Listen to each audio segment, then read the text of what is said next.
sudah saya jelaskan bahwa hidup selalu berakhir dengan kematian. Apabila datang kematian menimpa seseorang, datanglah kiamat baginya. Itu yang disebut dengan kiamat kecil. Hakikatnya mati adalah perpindahan dari kehidupan di dunia ini menuju kehidupan di alam barzakh. Menunggu kita di alam barzakh sampai datangnya saat kiamat, entah 10 tahun, entah 100 tahun, entah 1000 tahun, hanya Allah saja yang maha tahu. Adapun orang-orang beriman yang melakukan amal kebajikan dalam kehidupan di dunia ini, masa penantian yang lama di alam barzakh buat mereka sebentar saja. Tetapi bagi orang-orang kafir yang ingkar, yang tidak beriman kepada Allah, yang hidup di dunia cuma menumpuk-numpuk dosa, tentu penantian di alam barzakh akan merupakan waktu yang sangat lama. Bukankah dalam kehidupan kita waktu itu memang relatif? Contoh misalnya, bagi pemuda-pemudi yang sedang duduk asyik memadu cinta, waktu 4-5 jam saja rasanya cuma 4-5 menit. Tenggelam oleh keasikan.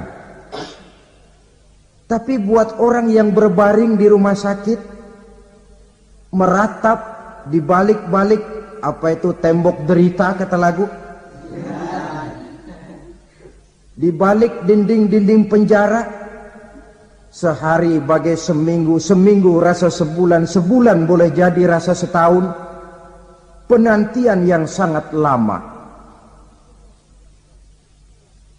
Kapan kiamat itu akan datang? Ini rahasia Allah. Jangankan kita yang orang awam, baginda Nabi sendiri tidak diberitahu oleh Allah kapan kiamat itu akan terjadi. Tetapi sungguh pun demikian, banyak hadis-hadis yang menjelaskan ciri atau tanda-tanda datangnya kiamat. Nah, kalau sudah bicara soal tanda kiamat itu ada 2. Pertama yang disebut alamatus sughra, tanda-tanda kecil. Ini waktunya masih ada tenggang. Ada yang dinamakan alamatul kubra, tanda-tanda besar. Artinya kiamat sudah diambang pintu. Apa tanda-tanda kecil dari datangnya hari kiamat itu? Misalnya kata Nabi, apabila ilmu sudah diangkat oleh Allah. Artinya apabila ulama sudah banyak wafat, minat orang belajar agama berkurang, lalu kebodohan nampak merajalela di mana-mana, zina dikerjakan secara terbuka, minuman-minuman keras jadi kebanggaan. Itu termasuk di antara tanda-tanda kecil terjadinya hari kiamat. Apalagi misalnya iza waladatil ammatu rabbataha, apabila budak sudah melahirkan tuan. Apa maksudnya? Ada yang mentafsirkan apabila anak sudah bisa membudaki orang tuanya. Orang tua yang melahirkan dia, yang membesarkan dia, demi setelah si anak besar jadi orang berpangkat, bertitel, berharta, berkedudukan, jadilah orang tua itu budaknya. Sehingga sering dibilang kalau orang tua kaya, anak jadi raja. Tapi kalau anak yang kaya, orang tua sering jadi budak. Apalagi munculnya fitnah yang bergelombang, timbul perang antara dua bangsa yang besar, waktu berjalan terasa sangat pendek sekali. Itu merupakan tanda di antara tanda-tanda kiamat. termasuk di dalamnya sulit membedakan mana laki, mana perempuan. Kan kalau tanda-tanda kayak begini sekarang sudah banyak kita lihat kan. Ulama banyak wafat, penggantinya sulit. Zina dikerjakan berterang-terangan, minuman keras jadi kebanggaan. Banyak anak membudaki orang tuanya, sulit membedakan mana laki, mana perempuan. Kadang-kadang dari belakang kita lihat perempuan bener, begitu kita colek nengok jenggotan.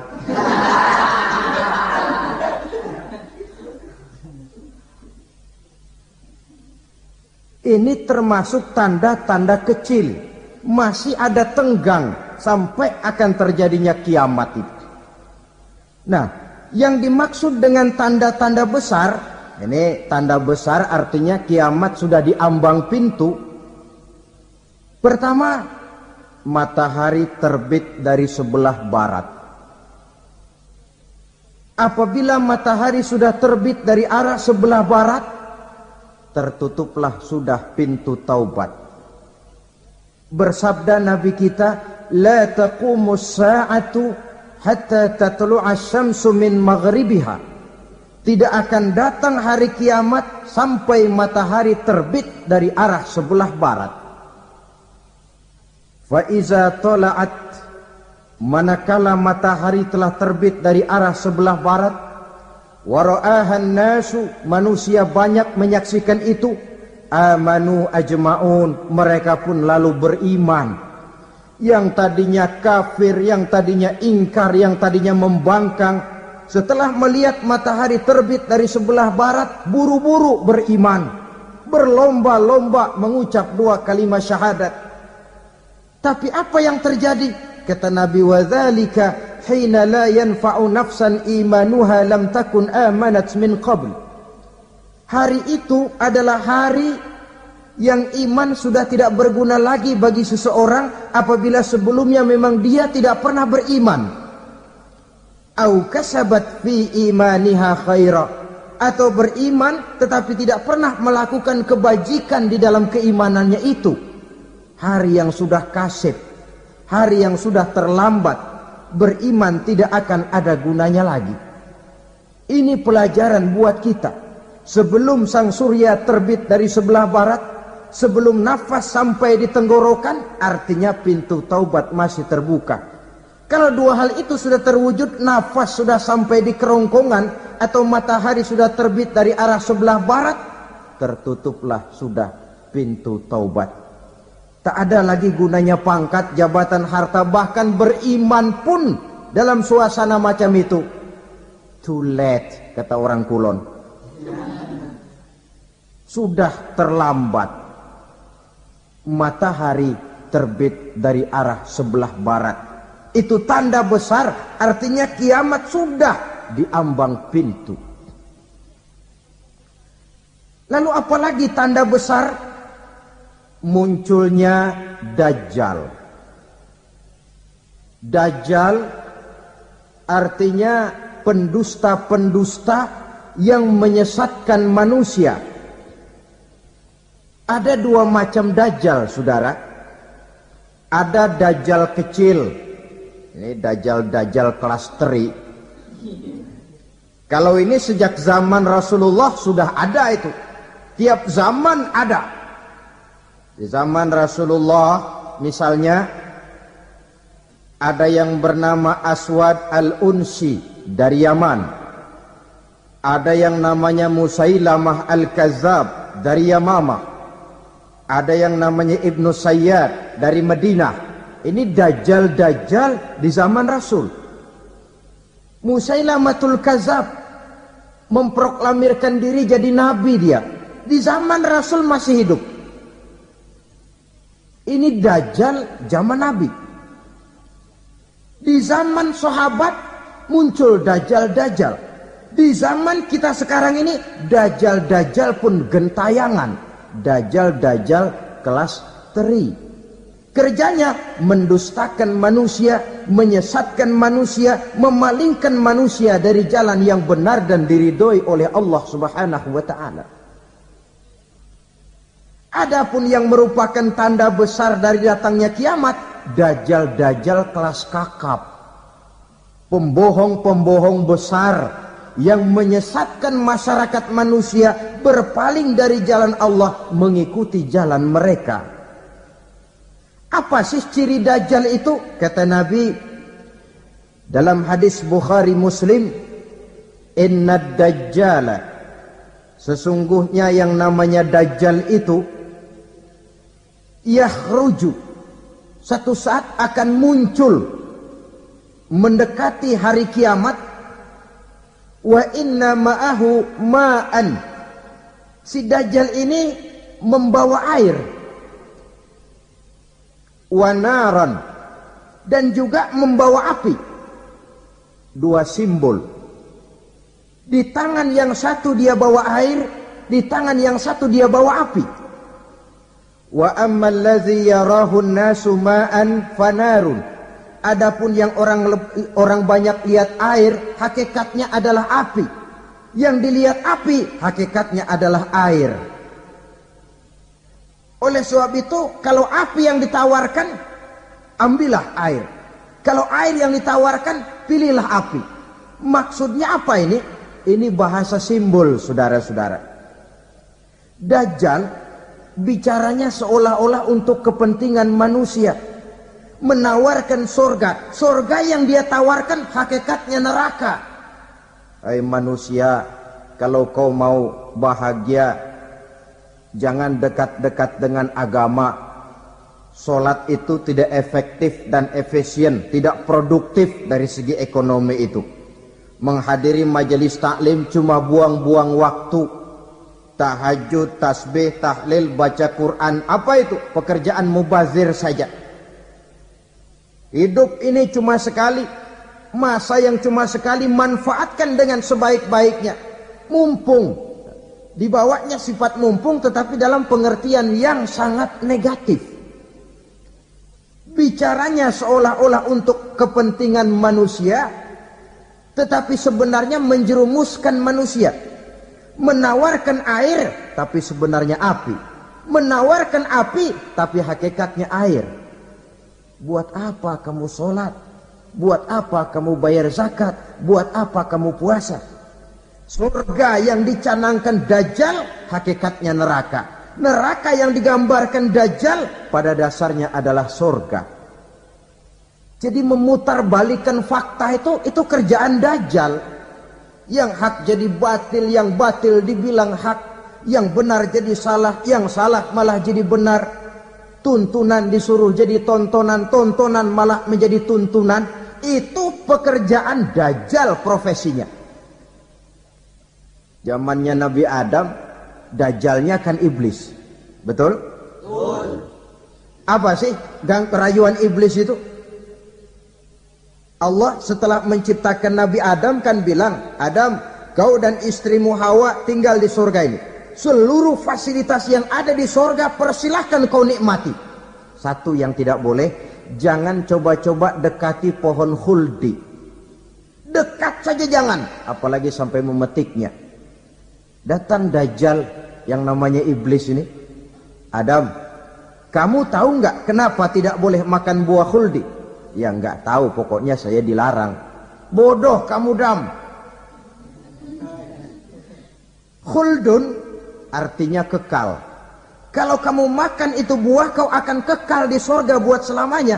Allah tidak kepengen, maka dilarang kamu makan buah khuldi. Kalau kau ingin kekal di surga Adam, makan saja. Saya bicara begini ini untuk kepentingan kamu Adam. Ini kan ciri-ciri dajjal. Bicaranya sih seolah-olah untuk kepentingan Nabi Adam, hakikat sebenarnya menjerumuskan Nabi Adam supaya ingkar dan melanggar larangan dari Allah Subhanahu wa ta'ala. Jadi setelah muncul dajjal, timbul kekacauan-kekacauan di masyarakat. Banyak yang terpengaruh, terpedaya dan terpesona. Termasuk mereka yang memproklamirkan diri jadi nabi. mereka yang memproklamirkan diri jadi rasul di zaman sesudah Rasulullah wafat, itu adalah dajjal-dajjal. Maka saya ingatkan, kalau di zaman kita sekarang ini ada orang ngaku jadi nabi, ada orang ngaku jadi rasul, biar bahasa Arabnya kental, Quran hafal, hadis ribuan hadis hafal, biar pakai serban sampai menyengser ke tanah, bahasa Arabnya fasih, tapi dia mengaku jadi nabi, jadi rasul, kita umat Islam wajib tidak percaya. Wajib untuk tidak percaya. Itulah dajjal-dajjal zaman kita sekarang ini. Tidak mustahil mereka datang mempengaruhi orang-orang awam supaya berpaling dari Rasulullah, mengikuti mereka. Nah, di akhir zaman nanti, mendekati hari kiamat, dajjal ini muncul, dajjal kelas kakap, menyesatkan masyarakat manusia untuk berpaling dari Islam, mengikuti seruan mereka. Apalagi di antara datangnya kiamat itu, tanda yang besar itu, turunnya Nabiullah Isa Al-Masih, putra Maryam. Menurut berbagai hadis yang sahih, Nabi Isa Al-Masih nanti akan turun lagi. Tidak membawa risalah yang baru, tapi meluruskan risalah Islam ini yang telah banyak ditinggalkan oleh masyarakat. Bahkan ada hadis menjelaskan beliau akan membunuh Nabi, mematahkan kayu-kayu salib, lalu melaksanakan haji dan umrah mengikuti syariat Nabi Muhammad, bukan membawa agama baru. Menjadi semacam mujaddid, reformer, menyelamatkan manusia dari bisikan dajjal. Bahkan ada riwayat yang menjelaskan bahwa Nabi Isa berhasil mengalahkan dajjal, mengembalikan masyarakat manusia kembali kepada ajaran Islam yang datang dari Allah, dibawa oleh Rasulullah sallallahu alaihi wasallam.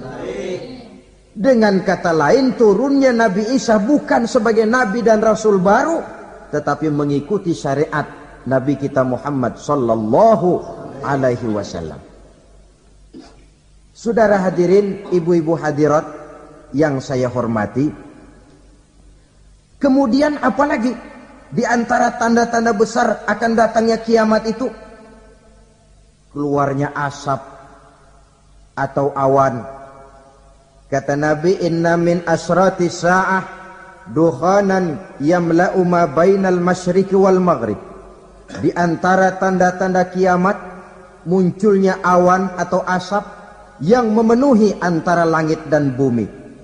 Ini pun diperkuat dalam surah Ad-Dukhan ayat 10. Fartaqib yauma ta'tis sama' bidukhanin mubin fayughshan nas hadza azabun alim.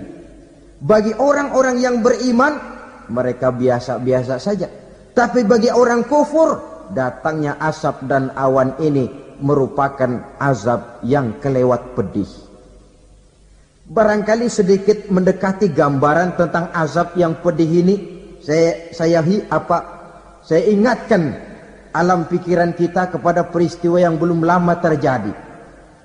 Pernah dengar berita bocornya reaktor nuklir di Chernobyl, Uni Soviet? Pernah dengar? Nah. Bocornya reaktor nuklir di Chernobyl yang mengakibatkan ratusan bahkan sangat mungkin ribuan nyawa. Cuma satu reaktor. Bagaimana kalau seluruh cadangan nuklir yang dimiliki oleh para negara adik kuasa ini diledakkan? Bahkan yang konon menurut catatan, cadangan nuklir yang dimiliki bersama oleh Amerika dan Rusia sekarang ini sudah sanggup memusnahkan 6 miliar manusia. 1,5 kali lebih banyak dari jumlah manusia yang nongkrong di permukaan bumi ini. Saudara-saudara hadirin yang saya hormati, lalu saat mendekati hari kiamat, apalagi tandanya? Setelah Nabi Isa wafat, pada saat turunnya yang kedua kali, Lalu Allah meniupkan angin sejuk. Semua orang-orang beriman, orang-orang baik wafat. Sehingga penghuni bumi ini cuma tinggal lagi terdiri dari orang-orang kafir. Tidak ada lagi di bumi ini yang bisa mengucapkan Allah.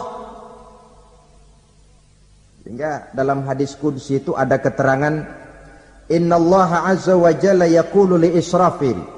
Allah pernah pesan kepada malaikat Israfil. Kata Allah, Israfil, Iza sami'ta qailan yaqul Allah Allah fa akhirin nafakh 40 sanatan ikraman liqailiha. Hai Israfil, apabila kau dengar di permukaan bumi masih banyak orang yang mengucapkan Allah Allah, maka tunda sangkakala kiamat itu 40 tahun. Untuk apa? Ikraman liqailiha, menghormati orang yang mengucapkan Allah Allah itu. Wah, jadi karena sekarang masih banyak yang mengucapkan Allah, besar hatilah kita, masih jauh kiamat itu. Tapi jangan lupa, kiamat pribadi, kiamat kecil itu yang gak kita sangka-sangka. Ajal datang mencabut nyawa, itu kiamat pribadi. Dan itu yang pasti kita hadapi. Dan itu yang membuat kita tidak boleh bersikap main-main di dalam kehidupan sekarang ini. Saudara hadirin yang saya hormati, tidak ada lagi orang-orang muslim. Seluruh penduduk dunia ini kafir. Lalu terciptalah struktur sosial yang berlandaskan prinsip hidup semau gue. Bakal terjadilah prinsip di mana yang kaya menyantap yang miskin, yang kuat menindas yang lemah. Hidup sudah bagaikan di rimba belantara. Berlaku hukum rimba. Siapa yang kuat dia yang menang, siapa yang lemah menjadi mangsa. Timbul kekacauan, maksiat merajalela, munkarat menjadi-jadi. Sehingga isi bumi ini penuh dengan segala macam perbuatan dosa. Tidak ada perlunya lagi alam diperpanjang temponya. Datang saat yang sudah dijanjikan oleh Allah Azza wa Jalla, maka terjadilah yang disebut kiamat kubra, kiamat besar, kiamat hancur-hancuran. Bagaimana kejadian ini dimulai? Dalam surah Az-Zumar ayat 68, Allah Subhanahu wa taala berfirman, "Wa nufikha fis-suri fasa'iqa man fis samawati wa man fil ardi illa man sya'allahu." Maka manakala ditiuplah sangkakala, terkejutlah seluruh yang ada di langit dan seluruh yang ada di bumi. Bila saat kiamat datang, Allah perintah malaikat Israfil, Israfil, tiup sangkakalamu. Ditiuplah sangkakala oleh malaikat Israfil. Yang akibat daripada tiupan itu, seluruh yang ada di langit, seluruh yang ada di permukaan bumi terkejut. Yang ada di langit siapa? Malaikat kan. Bayangin aja kalau malaikat kaget, apalagi kita. Terkejut seluruh makhluk yang ada di bumi, yang ada di langit mendengar suara sangkakala itu. Bunyinya tidak sanggup kita bayangkan dahsyatnya. Ledakan nuklir, ledakan neutron, belum apa-apa ketimbang bunyi sangkakala malaikat Israfil ini. Nah, lalu mendengar bunyi sangkakala ini, gemparlah makhluk, kacaulah alam. Bumi gempa, planet-planet bertabrakan, gunung meletus, air laut tumpah ke darat, angin topan bertiup, halilintar menyambar. Lalu semua yang bernama hidup mati total. Mati bareng tanpa persiapan. La haula wala quwata illa billah. Saya kadang-kadang dalam tafakur bermohon, ya Allah, mudah-mudahan saya enggak nemuin kiamat beneran. Ngeri. Tidak bisa kita bayangkan macam apa suasana seperti itu. Allah saja banyak memberikan gambaran, misalnya Al-Qari'ah, wa mal qari'ah, wa ma adraka mal qari'ah. Kejadian yang menggemparkan. Tahukah kamu apa kejadian yang menggemparkan itu? Yauma yakunun nasu kal farasil mabsus wa takunul jibalu kal ihnil manfus. Pada saat itu manusia berterbangan bagai kupu-kupu. Gunung berterbangan seperti kapas ditiup angin. Gunung saja macam kapas, konon lagi manusia. Kematian total, mulai semut sampai gajah mati, jin mati, iblis mati, malaikat mati. Malaikat saja mati.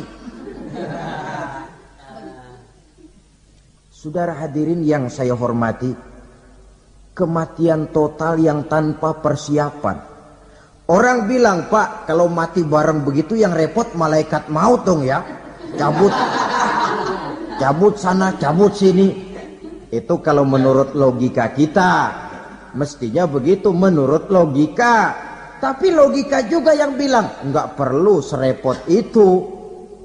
Sebab untuk mematikan listrik di wilayah DKI, di wilayah Jakarta, nggak perlu tiap rumah didatengin matiin, ya lama. Cukup dari kantor pusatnya saja PLN tekan satu tombol, gelaplah seluruh Jakarta. Saudara hadirin yang saya hormati, kematian total. Lalu setelah kematian total, planet-planet juga mati, dalam arti tidak bergerak dan beredar.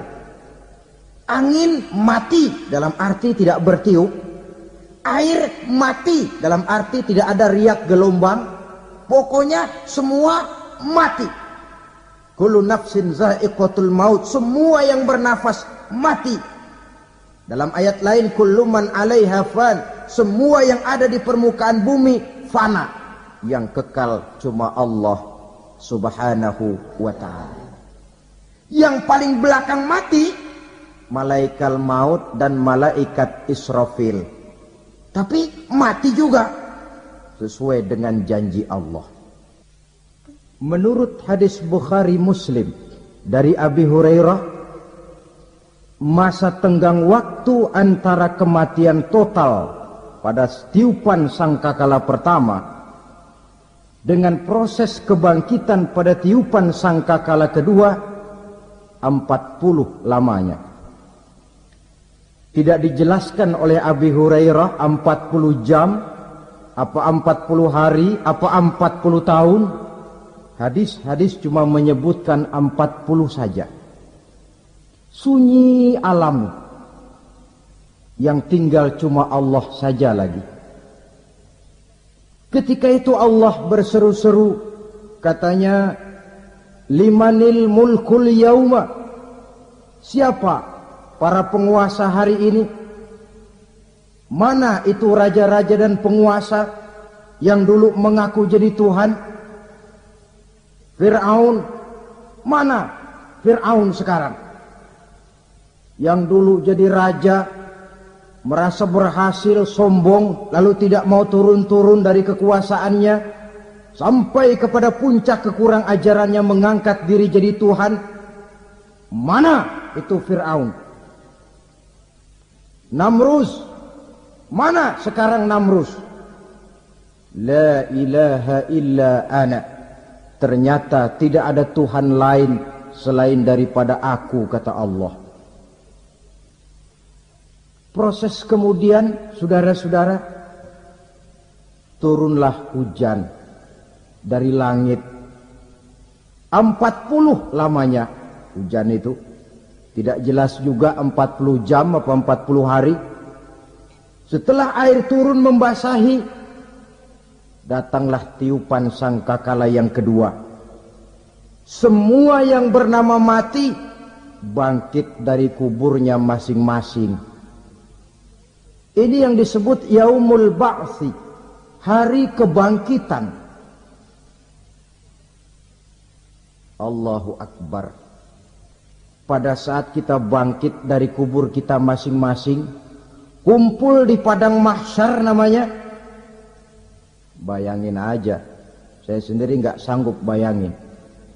Manusia sejak zaman Adam sampai zaman kiamat kumpul bareng di tempat sama. Berapa banyaknya itu?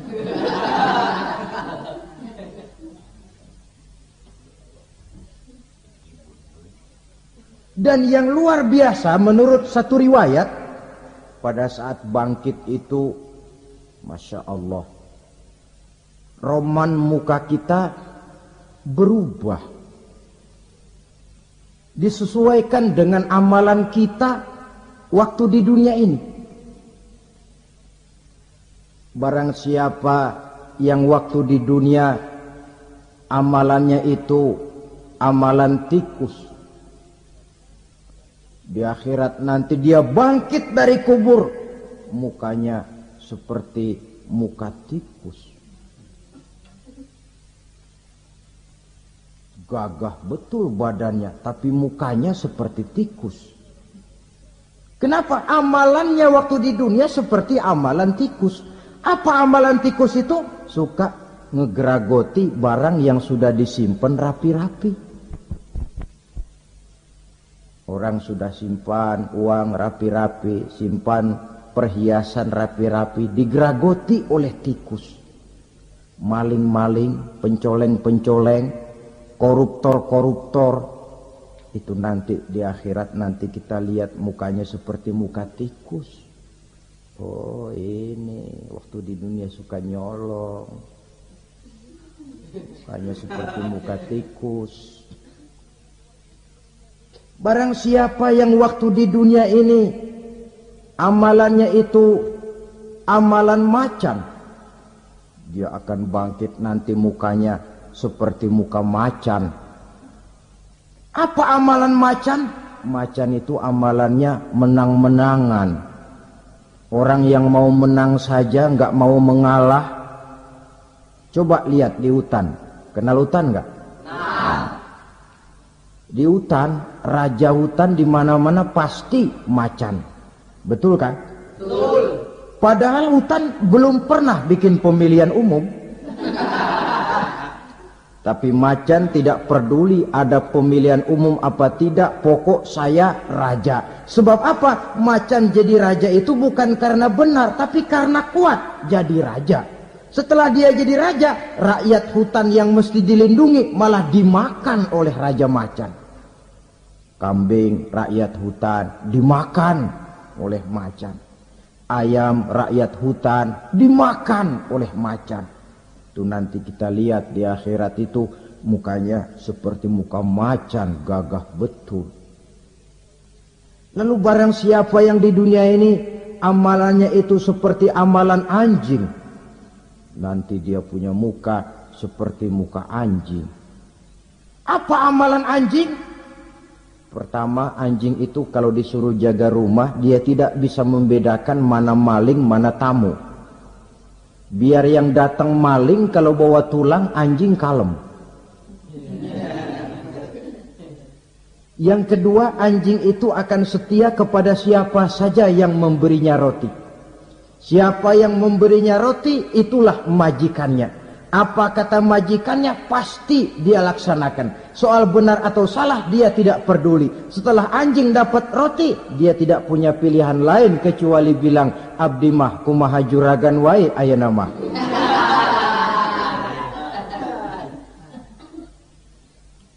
Saudara hadirin yang saya hormati, berkumpul di padang mahsyar, tiap orang sibuk dengan persoalannya masing-masing. Matahari waktu itu didekatkan oleh Allah. Panas luar biasa. Ada yang saking panasnya itu mencucurkan peluh keringat sampai sebatas mata kakinya, ada yang keringatnya sampai sedengkulnya, ada yang keringatnya sampai sepusatnya, ada yang keringatnya mengalir sampai sebahunya, ada yang kelelap oleh keringatnya sendiri, sementara orang di sampingnya enggak apa-apa. Bergantung lagi amalan dia waktu di dunia ini. Saudara-saudara, sebagian orang dalam kepanikan padang mahsyar berombong-rombong datang mereka menghadap Nabi Adam. Ya Adam, anta abal bashar. Hai Adam, Tuhan adalah bapak moyang manusia. Kami sebentar lagi akan disidang, dimintakan pertanggungan jawab. Tolonglah kami, hai Adam. Kata Nabi Adam, jangankan nolongin sampean, saya sendiri tanggung jawab di hadapan Allah ketika dulu tidak boleh makan khuldi, saya serobot. Sudahlah, urus diri masing-masing saja, nafsi. Begitu kata Nabi Nuh, begitu kata Nabi Ibrahim. Tiap orang bertanggung jawab sendiri-sendiri. Ketika itulah saudara-saudara, nikmatnya menjadi umat Nabi besar Muhammad sallallahu alaihi wasallam. Sebab apa? Walaupun menurut abjad kita ini umat paling belakang, karena paling belakang kita ini toh, karena Nabi Muhammad adalah Nabi akhir, tapi akan dihisap lebih dulu, lewat di atas sirat lebih dulu, masuk surga lebih dahulu ketimbang umat-umat belakangan.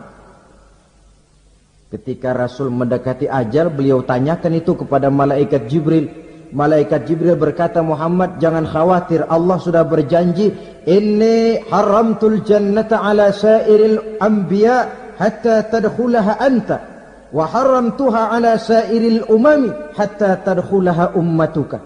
Surga aku haramkan buat seluruh nabi kecuali kalau engkau Muhammad sudah masuk ke dalamnya, dan surga aku haramkan buat seluruh umat kecuali kalau umatmu Muhammad sudah masuk ke dalamnya. Logikanya, walaupun menurut abjad kita umat paling belakang, bakal dihisap paling dulu, lewat di atas sirat paling dulu, masuk surga paling dulu, kalau mampir ke neraka juga paling dulu. Ya resiko. Jangan mau enaknya aja paling dulu. Saudara hadirin yang saya hormati, setelah masa kebangkitan itu jangan dikira begitu bangkit langsung diperiksa. Masih menunggu menanti ribuan tahun perhitungan padang mahsyar untuk sampai kepada proses yang disebut yaumul hisab, hari perhitungan. Seorang demi seorang bakal dipanggil. Bayangkan saja, kita se-RT saja di absen, kadang-kadang perlu waktu lama. Ini manusia sejak zaman Nabi Adam sampai datang hari kiamat, satu demi satu disidang di hadapan Qadi Rabbul Jalil. Status sosial copot sudah waktu itu. Yang pernah jadi hartawan di situ tidak lagi kelihatan kehartawanannya. Yang pernah jadi jenderal tidak lagi dipanggil jenderalnya. Yang ustadz tidak lagi dipanggil al-mukarramnya. Seluruh status sosial selesai. Dipanggillah kita seorang demi seorang menghadap Qadi Rabbul Jalil. Bagaimana proses penghisaban itu? Pertama, proses tanya jawab. Di antaranya ada hadis menyatakan, lan tazula qadama 'abdin yaumal qiyamah hatta yus'ala an arba'i khisalin. Besok di hari kiamat tidak akan bergeser telapak kaki seorang hamba sampai dia ditanya lebih dulu tentang 4 persoalan. Tentang ilmunya. Kemana ilmu itu diamalkan? Tentang umurnya. Di mana umur itu dihabiskan? Tentang masa mudanya. Kemana masa muda itu dipakai? Tentang hartanya. Dari mana harta itu didapat dan kemana harta itu dibelanjakan. Ini termasuk proses tanya jawab. Jadi kalau istilah pengadilan dunia, nama Fulan bin Fulan. Kamu waktu di dunia diberikan umur panjang untuk apa? Pernah mengalami masa muda, kemana kau habiskan masa remajamu? Kau diamanahkan ilmu, dengan apa ilmumu kau amalkan? Kau diberikan harta, dari mana harta kau dapat, kemana kau belanjakan? Tak seorang pun yang bisa mungkir. Sebab apa? Dikala itu yang menjadi saksi bukan orang. Yang menjadi saksi adalah seluruh anggota badan kita. Tangan bicara, kaki jadi saksi terhadap seluruh amalan yang pernah kita kerjakan pada saat kehidupan di alam dunia ini. Selesai proses tanya jawab, lalu diperlihatkan buku catatan kita waktu hidup di dunia ini. Jangan lupa Allah itu menyiapkan 2 superkomputer kepada kita. Sebelah ditempelin sebelah kanan, yang sebelah tempelin di sebelah kiri. Komputer itu namanya Raqib dan Atid. 2 malaikat yang apabila baik kita lakukan, refleks saja akan menulis kebajikan kita. Jahat kita kerjakan akan tertulis. Catatan itu nanti diperlihatkan kepada kita. Waduh, alangkah malunya pada saat diperlihatkan catatan kita, buku rapot kita merah melulu. Barangkali diperiksa sambil diomelin, brengsek lo. Buku merah melulu begini, bagaimana waktu hidup di dunia? Tidak cukup diperlihatkan buku catatan kehidupan, rekaman kehidupan. Rekaman kehidupan kita secara utuh sejak terlahir sampai ajal datang merenggut nyawa. Barangkali mirip dengan video sekarang ini, di mana terekam dengan baik seluruh kegiatan kita sejak yang sekecil-kecilnya sampai kepada yang sebesar-besarnya. Untuk kemudian kita pun menerima balasan. In khairan fa khairun wa in syarran fa syarrun. Kalau baik ya baik balasannya, kalau jahat ya jahat juga balasannya. Catatan-catatan kita diberikan. Kalau banyak kebajikannya diberikan di tangan kanan dengan cara yang halus. Kalau banyak kejahatannya diberikan dari sebelah kiri atau dilempar dari belakang. Itulah sebabnya sejak di dunia ini kita sudah mohon kepada Allah. Ketika berwudu membasuh tangan kanan, apa kita bilang? Allahumma a'tini kitabi biyamini wa hasibni hisaban yasira. Ya Allah, berikan saya kitab di tangan kanan, dan kalau saya memang perlu dihisap, hisaplah saya yang seringan-ringannya.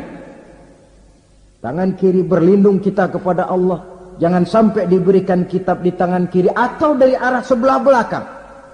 Wa a'udzubika an tu'tiya kitabi bishimali aw min wara'i zuhri, dari arah sebelah belakang. Na'udzubillah min dzalik.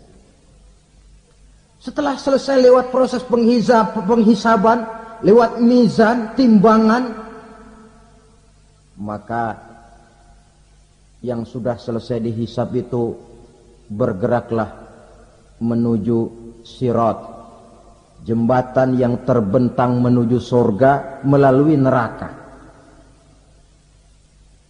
Saudara-saudara, panjangnya perjalanan sirat itu memakan waktu ratusan tahun.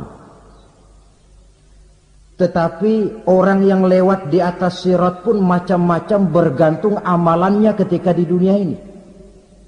Ada yang lewat di atas sirat itu kalbarkil khatib, seperti kilat yang menyambar, lep, sudah sampai dia di surga. Cepat bukan main. Ada yang lewat di atas sirat itu seperti orang lari-lari. Ada yang lewat di atas sirat itu seperti orang jalan biasa.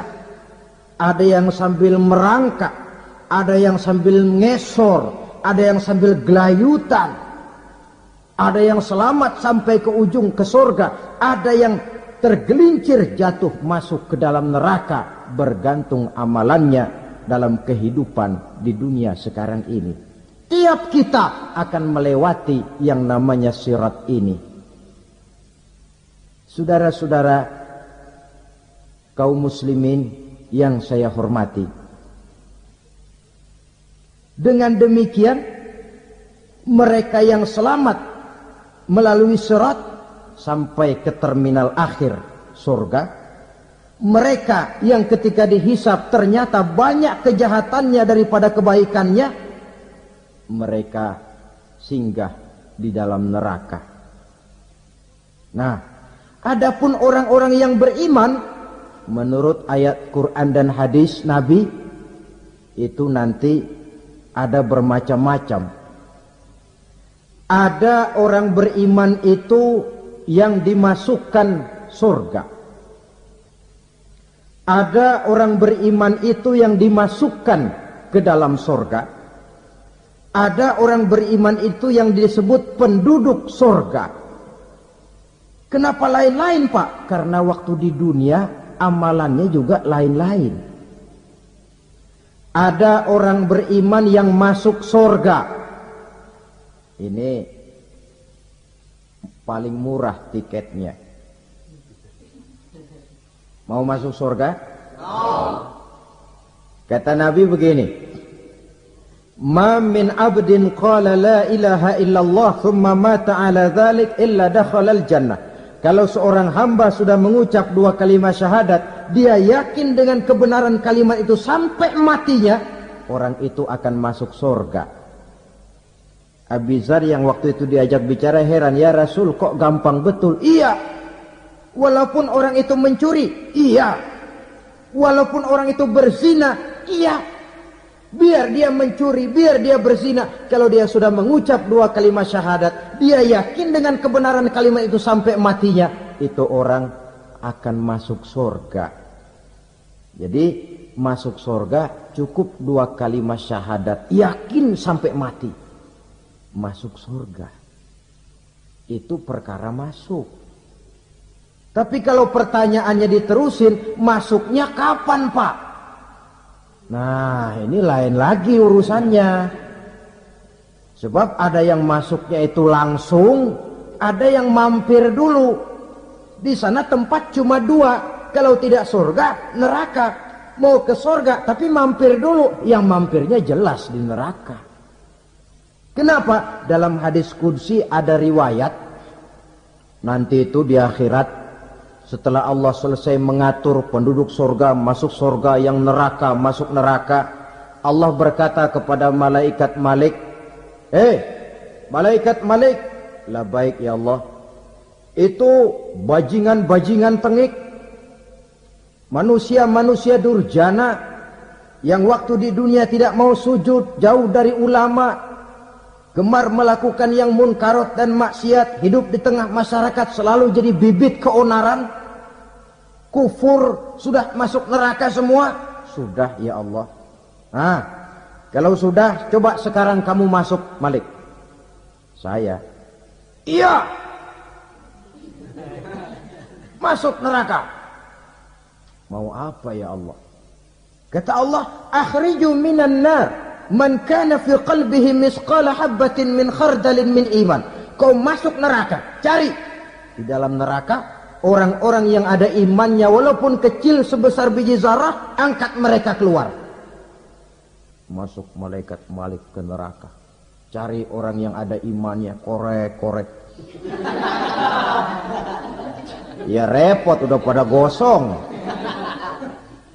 Yang ada imannya diangkat ke atas, yang ada imannya diangkat ke atas, lalu dimandikan di Nahrul Hayat, namanya sungai kehidupan di akhirat nanti.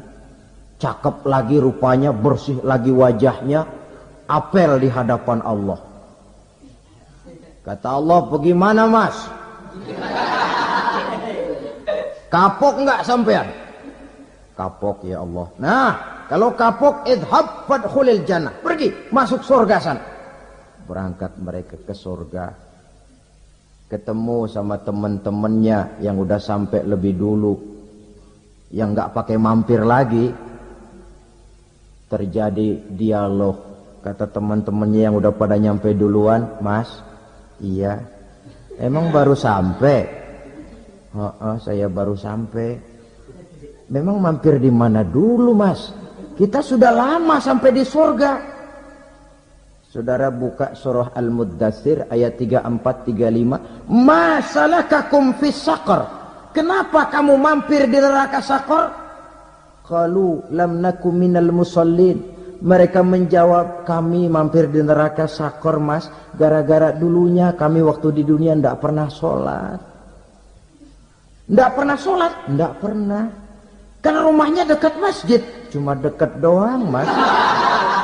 Sholat mah enggak saya. Enggak pernah ngasih makan fakir miskin. Enggak pernah hadir di majelis taklim. Pendeknya enggak pernah melakukan kebajikan. Maka saya pun mampir di neraka Saqar. Untung betul saya punya iman, Mas, sedikit.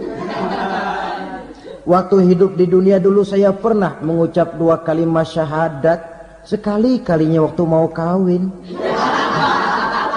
Masya Allah.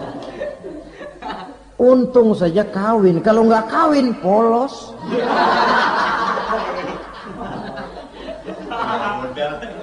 Itu juga pengulu sudah setengah mati ngajarin. Asyhadu alla, asyaduaan, asyaduaan.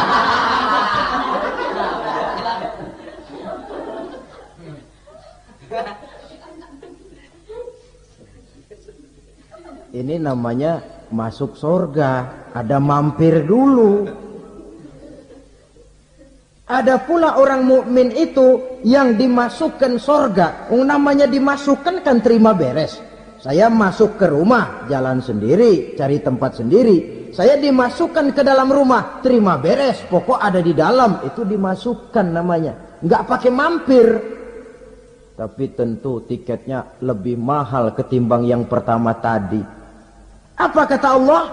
Innal ladzina amanu wa amilus salihat la ukaffiranna anhum sayyi'atihim wa la udkhilannahum jannah. Sesungguhnya orang-orang yang beriman kemudian beramal soleh, kami hapuskan segala dosa dan kesalahannya, kami masukkan mereka ke dalam surga. Lihat ayatnya. Allah yang memasukkan, kita yang dimasukkan. Tidak pakai transit, tidak usah mampir. Cuma tidak cukup syahadat, tidak cukup amanu, tapi diiringi dengan wa'amilus salih. Iman, amal. Tidak cukup syahadat, lalu dibuktikan dia sholat, dia zakat, puasa, lalu dia melakukan berbagai macam kebajikan. Ini yang menyebabkan dia tidak pakai mampir di tempat yang bernama Saqar. Lalu ada pula orang mukmin itu yang disebut penduduk sorga. Wah, ini sudah VIP ini. Ashabul jannah, penduduk sorga. Siapa mereka? Kata Allah, innal ladzina amanu summa istaqamu fala khaufun alaihim wala hum yahzanun ulaika ashabul jannah hum fiha khalidun. Sesungguhnya orang-orang yang beriman lalu istiqamah, tetap dalam melaksanakan perintah Allah, tidak goyah, tidak labil tapi stabil, istiqamah, mereka tidak takut dan tidak bersedih hati. Merekalah penduduk surga. Iman, istiqamah. Tidak punya duit, sembahyang. Banyak duit, sembahyang. Miskin, sembahyang. Kaya, tetap sembahyang. Istiqamah.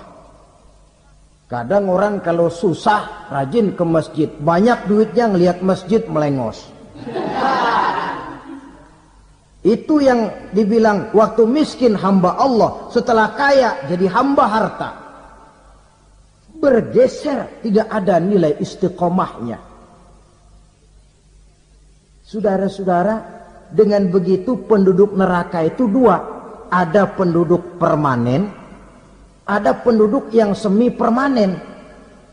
Yang semi permanen orang-orang beriman yang mempunyai dosa besar. Mereka masuk ke neraka untuk menerima azab sesuai dengan dosanya. Bila selesai masa azab itu, mereka akan diangkat untuk ditempatkan kembali ke dalam surganya Allah Subhanahu wa ta'ala. Nah, dikala itulah saudara-saudara ada yang disebut syafaat dari Rasulullah Sallallahu Alaihi Wasallam. Tapi tentu jangan lupa syafaat ini ibarat kain menambal dia. Kita punya kain bolong-bolong sedikit, syafaat yang menambal. Solat kita ada kurang dikit, sedekah kita ada campur riak dikit, amalan kita ada tidak karena Allah dikit, kita berharap syafaat. Jadi biarlah kain masih bolong-bolong, yang penting punya kain. Tapi kalau kainnya tidak ada, yang ditambal apanya? Solat tidak, puasa tidak, zakat tidak, berharap syafaat saja. Ya, terlalu berlebihan itu. Saudara hadirin yang saya hormati, apabila selesai proses penghisaban, proses penghitungan, maka dikala itulah manusia terbagi dalam dua kelompok besar. Fariqun fil jannah wa fariqun fis sa'ir. Sekelompok orang-orang beruntung yang masuk ke dalam surga, dan sekelompok lagi masuk ke dalam neraka. Sudah saya jelaskan bahwa hidup selalu berakhir dengan kematian. Apabila datang kematian menimpa seseorang, datanglah kiamat baginya. Itu yang disebut dengan kiamat kecil. Hakikatnya mati adalah perpindahan dari kehidupan di dunia ini menuju kehidupan di alam barzakh. Menunggu kita di alam barzakh sampai datangnya saat kiamat. Entah 10 tahun, entah 100 tahun, entah 1000 tahun, hanya Allah saja yang maha tahu. Adapun orang-orang beriman yang melakukan amal kebajikan dalam kehidupan di dunia ini, masa penantian yang lama di alam barzakh buat mereka sebentar saja. Tetapi bagi orang-orang kafir yang ingkar, yang tidak beriman kepada Allah, yang hidup di dunia cuma menumpuk-numpuk dosa, tentu penantian di alam barzakh akan merupakan waktu yang sangat lama. Bukankah dalam kehidupan kita waktu itu memang relatif? Contoh misalnya, bagi pemuda-pemudi yang sedang duduk asyik memadu cinta, waktu 4-5 jam saja rasanya cuma 4-5 menit. Tenggelam oleh keasikan. Tapi buat orang yang berbaring di rumah sakit, meratap di balik-balik apa itu tembok derita kata lagu, di balik dinding-dinding penjara, sehari bagai seminggu, seminggu rasa sebulan, sebulan boleh jadi rasa setahun. Penantian yang sangat lama. Kapan kiamat itu akan datang? Ini rahasia Allah. Jangankan kita yang orang awam, baginda Nabi sendiri tidak diberitahu oleh Allah kapan kiamat itu akan terjadi. Tetapi sungguh pun demikian, banyak hadis-hadis yang menjelaskan ciri atau tanda-tanda datangnya kiamat. Nah, kalau sudah bicara soal tanda kiamat itu ada dua. Pertama yang disebut alamatus sughra, tanda-tanda kecil. Ini waktunya masih ada tenggang. Ada yang dinamakan alamatul kubra, tanda-tanda besar. Artinya kiamat sudah diambang pintu. Apa tanda-tanda kecil dari datangnya hari kiamat itu? Misalnya kata Nabi, apabila ilmu sudah diangkat oleh Allah. Artinya apabila ulama sudah banyak wafat, minat orang belajar agama berkurang, lalu kebodohan nampak merajalela di mana-mana, zina dikerjakan secara terbuka, minuman-minuman keras jadi kebanggaan. Itu termasuk di antara tanda-tanda kecil terjadinya hari kiamat. Apalagi misalnya iza waladatil ammatu rabbataha, apabila budak sudah melahirkan tuan.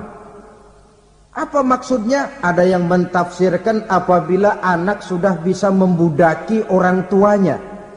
Orang tua yang melahirkan dia, yang membesarkan dia, demi setelah si anak besar jadi orang berpangkat, bertitel, berharta, berkedudukan, jadilah orang tua itu budaknya. Sehingga sering dibilang kalau orang tua kaya, anak jadi raja. Tapi kalau anak yang kaya, orang tua sering jadi budak. Apalagi munculnya fitnah yang bergelombang, timbul perang antara dua bangsa yang besar, waktu berjalan terasa sangat pendek sekali. Itu merupakan tanda di antara tanda-tanda kiamat. Termasuk di dalamnya sulit membedakan mana laki, mana perempuan. Kan kalau tanda-tanda kayak begini sekarang sudah banyak kita lihat kan. Ulama banyak wafat, penggantinya sulit. Zina dikerjakan berterang-terangan, minuman keras jadi kebanggaan. Banyak anak membudaki orang tuanya, sulit membedakan mana laki mana perempuan. Kadang-kadang dari belakang kita lihat perempuan bener, begitu kita colek nengok jenggotan.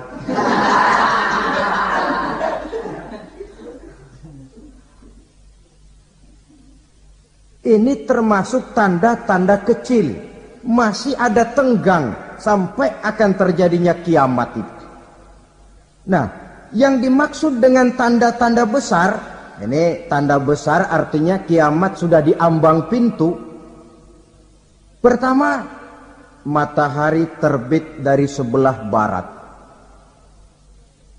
Apabila matahari sudah terbit dari arah sebelah barat, tertutuplah sudah pintu taubat. Bersabda Nabi kita, la taqumus sa'atu hatta tatlu'a syamsu min maghribiha. Tidak akan datang hari kiamat sampai matahari terbit dari arah sebelah barat. Fa iza tala'at, manakala matahari telah terbit dari arah sebelah barat, wa ra'ahan nasu, manusia banyak menyaksikan itu, amanu ajma'un, mereka pun lalu beriman. Yang tadinya kafir, yang tadinya ingkar, yang tadinya membangkang, setelah melihat matahari terbit dari sebelah barat, buru-buru beriman, berlomba-lomba mengucap dua kalimat syahadat. Tapi apa yang terjadi? Kata Nabi, wadzalika hina la yanfa'u nafsan imanuha lam takun amanat min qabl. Hari itu adalah hari yang iman sudah tidak berguna lagi bagi seseorang apabila sebelumnya memang dia tidak pernah beriman. Au kasabat fi imaniha khaira, atau beriman tetapi tidak pernah melakukan kebajikan di dalam keimanannya itu. Hari yang sudah kasib, hari yang sudah terlambat, beriman tidak akan ada gunanya lagi. Ini pelajaran buat kita. Sebelum sang surya terbit dari sebelah barat, sebelum nafas sampai di tenggorokan, artinya pintu taubat masih terbuka. Kalau dua hal itu sudah terwujud, nafas sudah sampai di kerongkongan, atau matahari sudah terbit dari arah sebelah barat, tertutuplah sudah pintu taubat. Tak ada lagi gunanya pangkat, jabatan, harta, bahkan beriman pun dalam suasana macam itu. Too late, kata orang Kulon. Sudah terlambat. Matahari terbit dari arah sebelah barat. Itu tanda besar, artinya kiamat sudah di ambang pintu. Lalu apalagi tanda besar? Munculnya Dajjal. Dajjal artinya pendusta-pendusta yang menyesatkan manusia. Ada dua macam dajjal, saudara. Ada dajjal kecil, ini dajjal kelas teri. Kalau ini sejak zaman Rasulullah sudah ada itu. Tiap zaman ada. Di zaman Rasulullah misalnya ada yang bernama Aswad al-Unsi dari Yaman. Ada yang namanya Musailamah al-Kazzab dari Yamamah. Ada yang namanya Ibnu Sayyad dari Madinah. Ini dajjal-dajjal di zaman Rasul. Musailamatul Kazzab memproklamirkan diri jadi nabi dia. Di zaman Rasul masih hidup. Ini dajjal zaman Nabi. Di zaman sahabat muncul dajjal-dajjal. Di zaman kita sekarang ini dajjal-dajjal pun gentayangan. Dajjal-dajjal kelas teri. Kerjanya mendustakan manusia, menyesatkan manusia, memalingkan manusia dari jalan yang benar dan diridhoi oleh Allah Subhanahu wa taala. Adapun yang merupakan tanda besar dari datangnya kiamat, dajjal-dajjal kelas kakap. Pembohong-pembohong besar yang menyesatkan masyarakat manusia berpaling dari jalan Allah mengikuti jalan mereka. Apa sih ciri dajjal itu? Kata Nabi dalam hadis Bukhari Muslim, innad dajjala, sesungguhnya yang namanya dajjal itu yakhruju, satu saat akan muncul mendekati hari kiamat. Wa inna ma'ahu ma'an, si dajjal ini membawa air. Wa naran, dan juga membawa api. Dua simbol. Di tangan yang satu dia bawa air, di tangan yang satu dia bawa api. Wa ammal ladzi yarahu an-nasu ma'an fanarun. Adapun yang orang banyak lihat air, hakikatnya adalah api. Yang dilihat api, hakikatnya adalah air. Oleh sebab itu, kalau api yang ditawarkan, ambillah air. Kalau air yang ditawarkan, pilihlah api. Maksudnya apa ini? Ini bahasa simbol, saudara-saudara. Dajjal bicaranya seolah-olah untuk kepentingan manusia. Menawarkan surga. Surga yang dia tawarkan hakikatnya neraka. Hai manusia, kalau kau mau bahagia, jangan dekat-dekat dengan agama. Solat itu tidak efektif dan efisien, tidak produktif dari segi ekonomi itu. Menghadiri majelis taklim cuma buang-buang waktu. Tahajud, tasbih, tahlil, baca Quran, apa itu? Pekerjaan mubazir saja. Hidup ini cuma sekali, masa yang cuma sekali, manfaatkan dengan sebaik-baiknya. Mumpung, dibawanya sifat mumpung tetapi dalam pengertian yang sangat negatif. Bicaranya seolah-olah untuk kepentingan manusia, tetapi sebenarnya menjerumuskan manusia. Menawarkan air, tapi sebenarnya api. Menawarkan api, tapi hakikatnya air. Buat apa kamu sholat? Buat apa kamu bayar zakat? Buat apa kamu puasa? Surga yang dicanangkan dajjal, hakikatnya neraka. Neraka yang digambarkan dajjal, pada dasarnya adalah surga. Jadi memutarbalikkan fakta itu kerjaan dajjal. Yang hak jadi batil, yang batil dibilang hak, yang benar jadi salah, yang salah malah jadi benar. Tuntunan disuruh jadi tontonan, tontonan malah menjadi tuntunan. Itu pekerjaan dajjal profesinya. Zamannya Nabi Adam, dajjalnya kan iblis. Betul? Betul. Apa sih rayuan iblis itu?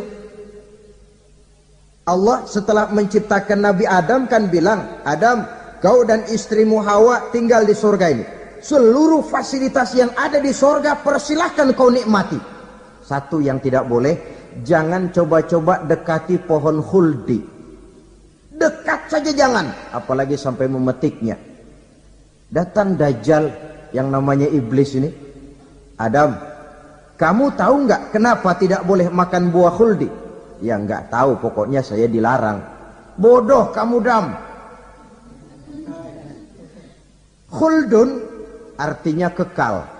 Kalau kamu makan itu buah, kau akan kekal di sorga buat selamanya. Allah tidak kepengen, maka dilarang kamu makan buah khuldi. Kalau kau ingin kekal di sorga, Adam, makan saja.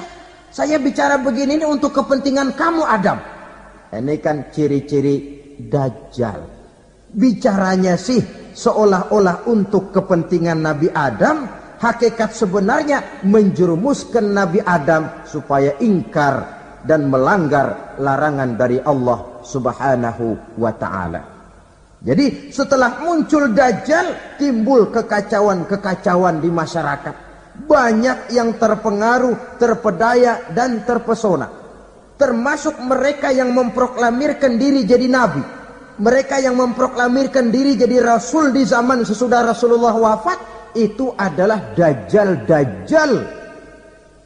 Maka saya ingatkan, kalau di zaman kita sekarang ini ada orang ngaku jadi nabi, ada orang ngaku jadi rasul, biar bahasa Arabnya kental, Quran hafal, hadis ribuan hadis hafal, biar pakai serban sampai menyengser ke tanah, bahasa Arabnya fasih, tapi dia mengaku jadi nabi, jadi rasul. Kita umat Islam wajib tidak percaya. Wajib untuk tidak percaya. Itulah Dajjal-Dajjal zaman kita sekarang ini. Tidak mustahil. Mereka datang mempengaruhi orang-orang awam supaya berpaling dari Rasulullah, mengikuti mereka. Nah, di akhir zaman nanti, mendekati hari kiamat, Dajjal ini muncul, Dajjal kelas kakap, menyesatkan masyarakat manusia untuk berpaling dari Islam, mengikuti seruan mereka. Apalagi di antara datangnya kiamat itu, tanda yang besar itu, turunnya Nabiullah Isa Al-Masih, putra Maryam. Menurut berbagai hadis yang sahih, Nabi Isa Al-Masih nanti akan turun lagi. Tidak membawa risalah yang baru, tapi meluruskan risalah Islam ini yang telah banyak ditinggalkan oleh masyarakat. Bahkan ada hadis menjelaskan beliau akan membunuh Nabi, mematahkan kayu-kayu salib, lalu melaksanakan haji dan umrah mengikuti syariat Nabi Muhammad, bukan membawa agama baru.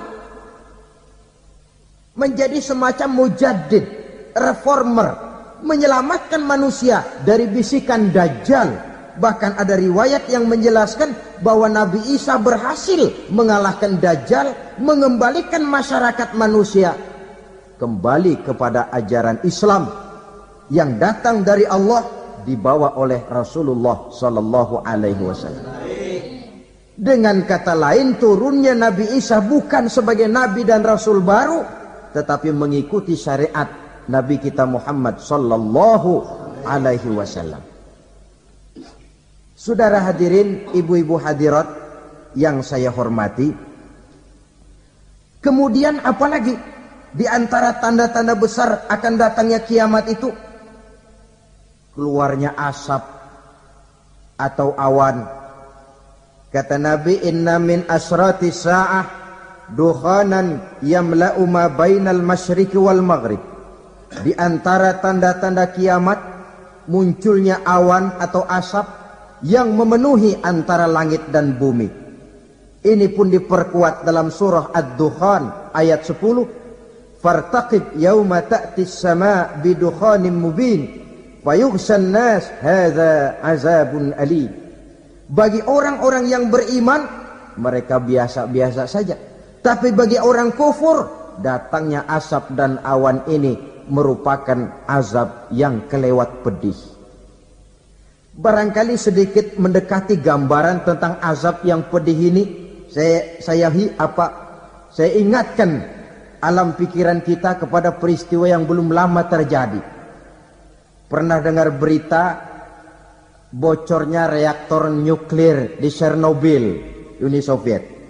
Pernah dengar? Nah. Bocornya reaktor nuklir di Chernobyl yang mengakibatkan ratusan bahkan sangat mungkin ribuan nyawa. Cuma satu reaktor. Bagaimana kalau seluruh cadangan nuklir yang dimiliki oleh para negara adik kuasa ini diledakkan? Bahkan yang konon menurut catatan, cadangan nuklir yang dimiliki bersama oleh Amerika dan Rusia sekarang ini sudah sanggup memusnahkan 6 miliar manusia. 1,5 kali lebih banyak dari jumlah manusia yang nongkrong di permukaan bumi ini. Saudara-saudara hadirin yang saya hormati, lalu saat mendekati hari kiamat, apalagi tandanya? Setelah Nabi Isa wafat, pada saat turunnya yang kedua kali, lalu Allah meniupkan angin sejuk.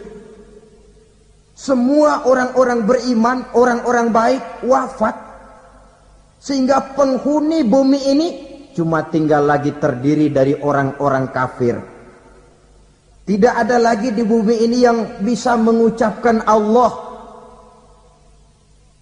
Sehingga dalam hadis qudsi itu ada keterangan, Innallaha azza wa jalla yaqulu li Israfil. Allah pernah pesan kepada malaikat Israfil. Kata Allah, Israfil, Iza sami'ta qailan yaqul Allah, Allah, fa akhirin nafakh 40 sanatan ikraman liqailiha. Hai Israfil, apabila kau dengar di permukaan bumi masih banyak orang yang mengucapkan Allah, Allah, maka tunda sangkakala kiamat itu 40 tahun. Untuk apa? Ikraman liqailiha, menghormati orang yang mengucapkan Allah, Allah itu. Wah, jadi karena sekarang masih banyak yang mengucapkan Allah, besar hatilah kita, masih jauh kiamat itu. Tapi jangan lupa, kiamat pribadi, kiamat kecil itu yang gak kita sangka-sangka. Ajal datang mencabut nyawa, itu kiamat pribadi. Dan itu yang pasti kita hadapi. Dan itu yang membuat kita tidak boleh bersikap main-main di dalam kehidupan sekarang ini. Saudara hadirin yang saya hormati, tidak ada lagi orang-orang muslim. Seluruh penduduk dunia ini kafir. Lalu terciptalah struktur sosial yang berlandaskan prinsip hidup semau gue. Bakal terjadilah prinsip di mana yang kaya menyantap yang miskin, yang kuat menindas yang lemah. Hidup sudah bagaikan di rimba belantara. Berlaku hukum rimba, siapa yang kuat dia yang menang, siapa yang lemah menjadi mangsa. Timbul kekacauan, maksiat merajalela, munkarat menjadi-jadi. Sehingga isi bumi ini penuh dengan segala macam perbuatan dosa. Tidak ada perlunya lagi alam diperpanjang temponya. Datang saat yang sudah dijanjikan oleh Allah Azza wa Jalla. Maka terjadilah yang disebut kiamat kubra. Kiamat besar, kiamat hancur-hancuran. Bagaimana kejadian ini dimulai? Dalam surah Az-Zumar ayat 68, Allah subhanahu wa ta'ala berfirman, wa nufikha fis suri fasa'iqa man fis samawati wa man fil ardi illa man sya'allahu. Maka manakala ditiuplah sangkakala, terkejutlah seluruh yang ada di langit dan seluruh yang ada di bumi. Bila saat kiamat datang, Allah perintah malaikat Israfil, Israfil, tiup sangkakalamu. Ditiuplah sangkakala oleh malaikat Israfil. Yang akibat daripada tiupan itu, seluruh yang ada di langit, seluruh yang ada di permukaan bumi terkejut. Yang ada di langit siapa? Malaikat kan. Bayangin aja kalau malaikat kaget, apalagi kita. Terkejut seluruh makhluk yang ada di bumi, yang ada di langit mendengar suara sangkakala itu. Bunyinya tidak sanggup kita bayangkan dahsyatnya. Ledakan nuklir, ledakan neutron, belum apa-apa ketimbang bunyi sangkakala malaikat Israfil ini. Nah, lalu mendengar bunyi sangkakala ini, gemparlah makhluk, kacaulah alam. Bumi gempa, planet-planet bertabrakan, gunung meletus, air laut tumpah ke darat, angin topan bertiup, halilintar menyambar. Lalu semua yang bernama hidup mati total. Mati bareng tanpa persiapan. La haula wala quwata illa billah. Saya kadang-kadang dalam tafakur bermohon, ya Allah, mudah-mudahan saya enggak nemuin kiamat beneran. Ngeri. Tidak bisa kita bayangkan macam apa suasana seperti itu. Allah saja banyak memberikan gambaran, misalnya Al-Qari'ah, wa mal qari'ah, wa ma adraka mal qari'ah. Kejadian yang menggemparkan. Tahukah kamu apa kejadian yang menggemparkan itu? Yauma yakunun nasu kal farasil mabsus wa takunul jibalu kal ihnil manfus. Pada saat itu manusia berterbangan bagai kupu-kupu. Gunung berterbangan seperti kapas ditiup angin. Gunung saja macam kapas, konon lagi manusia. Kematian total, mulai semut sampai gajah mati, jin mati, iblis mati, malaikat mati. Malaikat saja mati. Saudara hadirin yang saya hormati, kematian total yang tanpa persiapan. Orang bilang, Pak, kalau mati bareng begitu yang repot malaikat maut dong ya. Cabut sana, cabut sini. Itu kalau menurut logika kita. Mestinya begitu menurut logika. Tapi logika juga yang bilang, enggak perlu serepot itu. Sebab untuk mematikan listrik di wilayah DKI, di wilayah Jakarta, enggak perlu tiap rumah didatengin, matiin, ya lama. Cukup dari kantor pusatnya saja PLN, tekan satu tombol, gelaplah seluruh Jakarta. Saudara hadirin yang saya hormati, kematian total. Lalu setelah kematian total, planet-planet juga mati, dalam arti tidak bergerak dan beredar. Angin mati, dalam arti tidak bertiup. Air mati, dalam arti tidak ada riak gelombang. Pokoknya semua mati. Kullu nafsin za'iqatul maut. Semua yang bernafas mati. Dalam ayat lain, kullu man 'alaiha fan. Semua yang ada di permukaan bumi fana.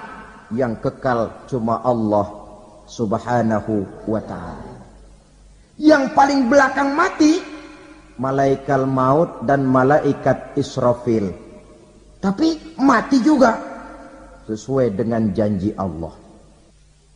Menurut hadis Bukhari Muslim dari Abi Hurairah, masa tenggang waktu antara kematian total pada tiupan sangkakala pertama dengan proses kebangkitan pada tiupan sangkakala kedua 40 lamanya.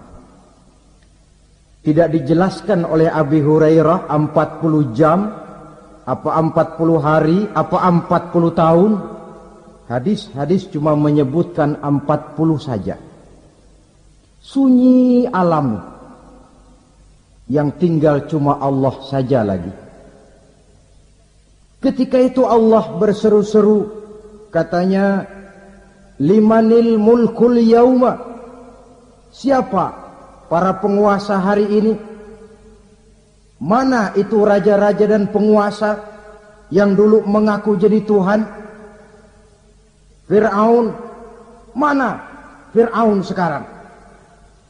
Yang dulu jadi raja, merasa berhasil, sombong, lalu tidak mau turun-turun dari kekuasaannya, sampai kepada puncak kekurang ajarannya mengangkat diri jadi Tuhan.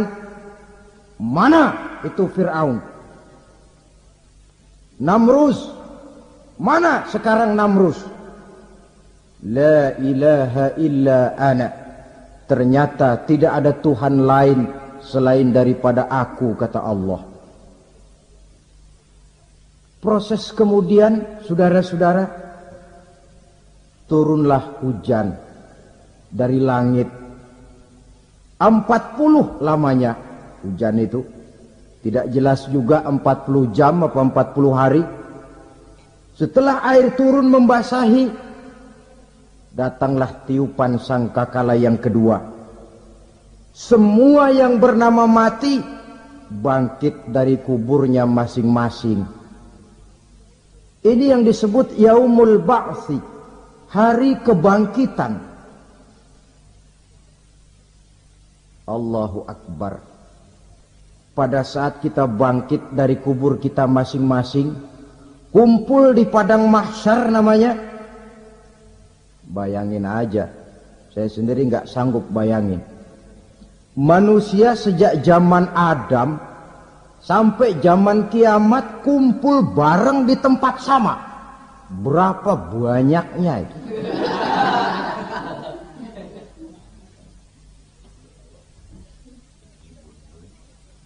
Dan yang luar biasa menurut satu riwayat, pada saat bangkit itu, Masya Allah, roman muka kita berubah, disesuaikan dengan amalan kita waktu di dunia ini. Barang siapa yang waktu di dunia amalannya itu amalan tikus, di akhirat nanti dia bangkit dari kubur, mukanya seperti muka tikus. Gagah betul badannya, tapi mukanya seperti tikus. Kenapa? Amalannya waktu di dunia seperti amalan tikus. Apa amalan tikus itu? Suka ngegeragoti barang yang sudah disimpan rapi-rapi. Orang sudah simpan uang rapi-rapi, simpan perhiasan rapi-rapi, digeragoti oleh tikus. Maling-maling, pencoleng-pencoleng, koruptor-koruptor, itu nanti di akhirat nanti kita lihat mukanya seperti muka tikus. Oh, ini waktu di dunia suka nyolong, mukanya seperti muka tikus. Barang siapa yang waktu di dunia ini amalannya itu amalan macan, dia akan bangkit nanti mukanya seperti muka macan. Apa amalan macan? Macan itu amalannya menang-menangan. Orang yang mau menang saja nggak mau mengalah. Coba lihat di hutan. Kenal hutan nggak? Di hutan, raja hutan di mana-mana pasti macan. Betul kan? Betul. Padahal hutan belum pernah bikin pemilihan umum. Tapi macan tidak peduli ada pemilihan umum apa tidak, pokok saya raja. Sebab apa? Macan jadi raja itu bukan karena benar, tapi karena kuat jadi raja. Setelah dia jadi raja, rakyat hutan yang mesti dilindungi malah dimakan oleh raja macan. Kambing rakyat hutan dimakan oleh macan. Ayam rakyat hutan dimakan oleh macan. Itu nanti kita lihat di akhirat itu mukanya seperti muka macan, gagah betul. Lalu barang siapa yang di dunia ini amalannya itu seperti amalan anjing, nanti dia punya muka seperti muka anjing. Apa amalan anjing? Pertama, anjing itu kalau disuruh jaga rumah, dia tidak bisa membedakan mana maling, mana tamu. Biar yang datang maling, kalau bawa tulang, anjing kalem. Yang kedua, anjing itu akan setia kepada siapa saja yang memberinya roti. Siapa yang memberinya roti, itulah majikannya. Apa kata majikannya, pasti dia laksanakan. Soal benar atau salah, dia tidak peduli. Setelah anjing dapat roti, dia tidak punya pilihan lain kecuali bilang, abdi mah kumaha juragan wae ayeuna mah.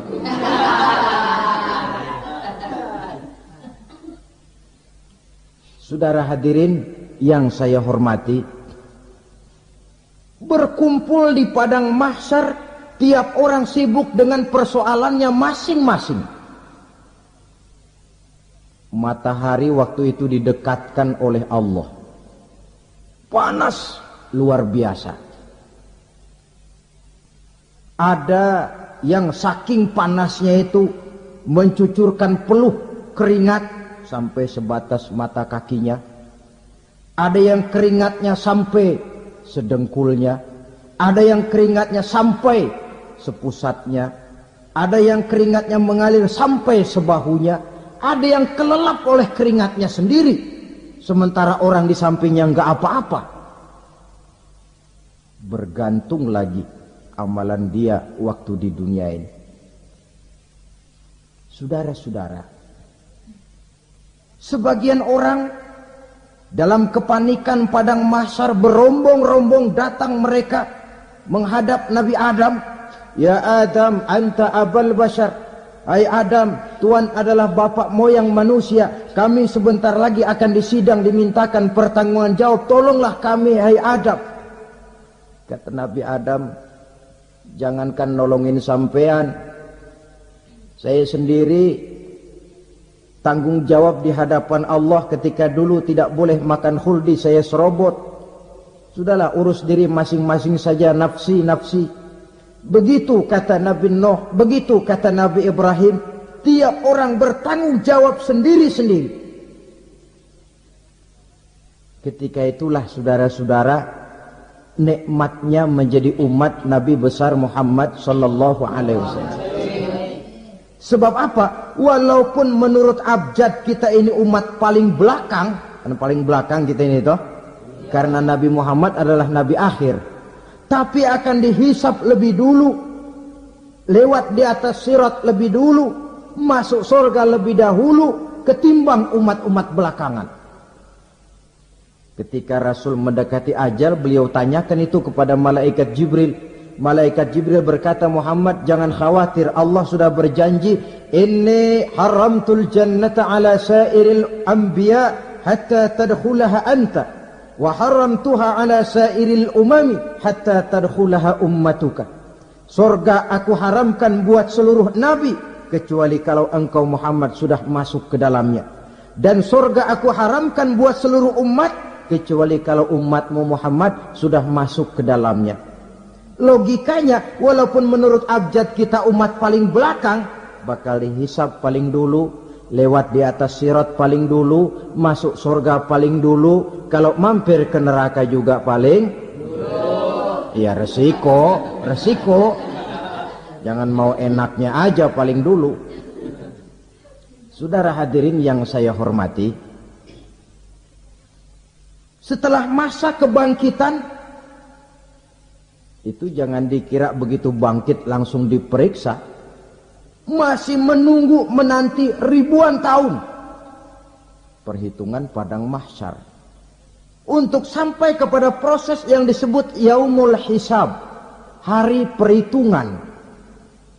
Seorang demi seorang bakal dipanggil. Bayangkan saja, kita se-RT saja di absen, kadang-kadang perlu waktu lama.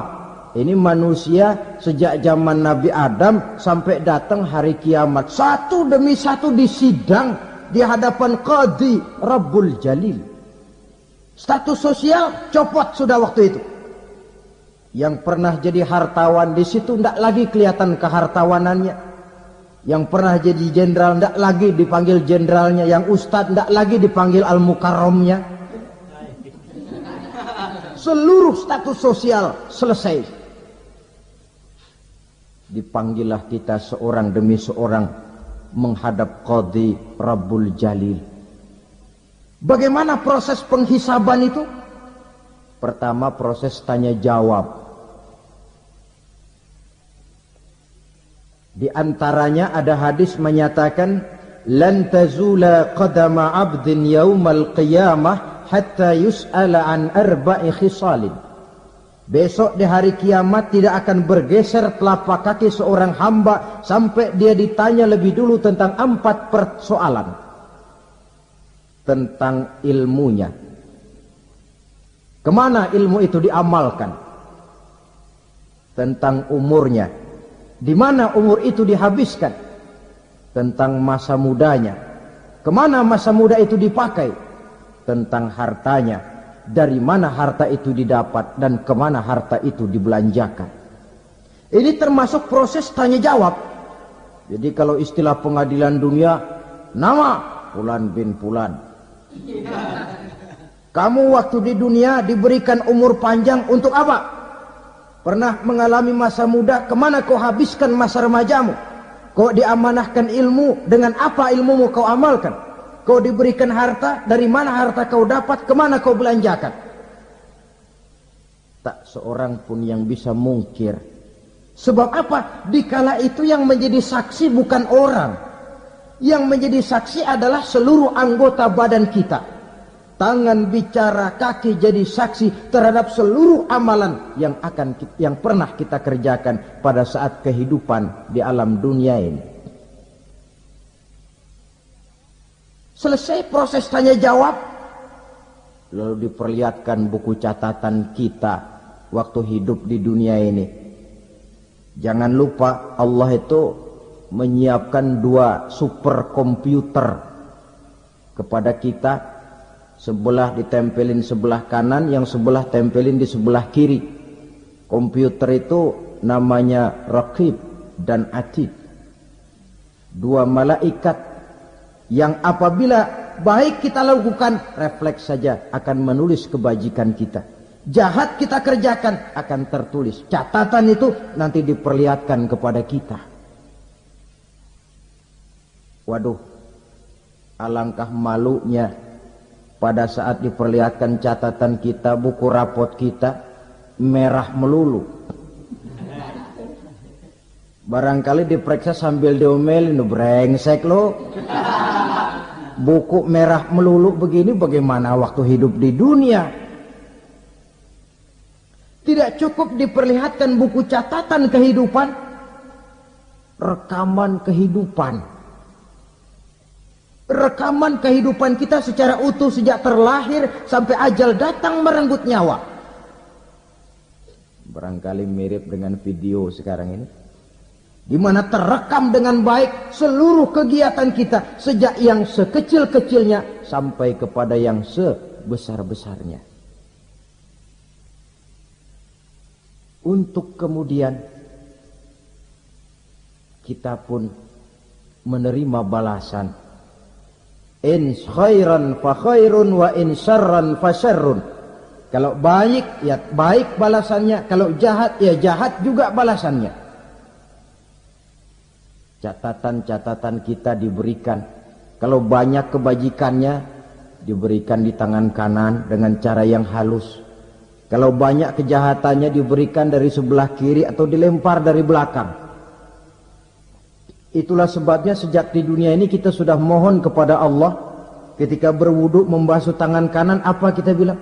Allahumma a'tini kitabi biyamini wa hasibni hisaban yasira. Ya Allah, berikan saya kitab di tangan kanan, dan kalau saya memang perlu dihisap, hisaplah saya yang seringan-ringannya. Tangan kiri berlindung kita kepada Allah. Jangan sampai diberikan kitab di tangan kiri atau dari arah sebelah belakang. Wa a'udzubika an tu'tiya kitabi bishimali aw min wara'i zuhri, dari arah sebelah belakang. Na'udzubillah min dzalik. Setelah selesai lewat proses penghisaban, lewat mizan, timbangan, maka yang sudah selesai dihisab itu bergeraklah menuju Sirat, jembatan yang terbentang menuju surga melalui neraka. Saudara-saudara, panjangnya perjalanan Sirat itu memakan waktu ratusan tahun. Tetapi orang yang lewat di atas Sirat pun macam-macam, bergantung amalannya ketika di dunia ini. Ada yang lewat di atas Sirat itu kal barqil khatib, seperti kilat yang menyambar, lep, sudah sampai dia di surga. Cepat bukan main. Ada yang lewat di atas Sirat itu seperti orang lari-lari. Ada yang lewat di atas Sirat itu seperti orang jalan biasa. Ada yang sambil merangkak, ada yang sambil ngesor, ada yang sambil gelayutan, ada yang selamat sampai ke ujung ke surga, ada yang tergelincir jatuh masuk ke dalam neraka, bergantung amalannya dalam kehidupan di dunia sekarang ini. Tiap kita akan melewati yang namanya Sirat ini. Saudara-saudara kaum muslimin yang saya hormati, dengan demikian mereka yang selamat melalui Sirat sampai ke terminal akhir surga, mereka yang ketika dihisab ternyata banyak kejahatannya daripada kebaikannya, mereka singgah di dalam neraka. Nah, adapun orang-orang yang beriman menurut ayat Quran dan hadis Nabi itu nanti ada bermacam-macam. Ada orang beriman itu yang dimasukkan surga. Ada orang beriman itu yang dimasukkan ke dalam surga. Ada orang beriman itu yang disebut penduduk surga. Kenapa lain-lain, Pak? Karena waktu di dunia amalannya juga lain-lain. Ada orang beriman yang masuk surga. Ini paling murah tiketnya. Mau masuk surga? Kata Nabi begini, ma min abdin qala la ilaha illallah thumma mata ala dhalik illa dakhalal jannah. Kalau seorang hamba sudah mengucap dua kalimat syahadat, dia yakin dengan kebenaran kalimat itu sampai matinya, orang itu akan masuk surga. Abi Dzar yang waktu itu diajak bicara heran, ya Rasul kok gampang betul? Iya. Walaupun orang itu mencuri, iya. Walaupun orang itu berzina, iya.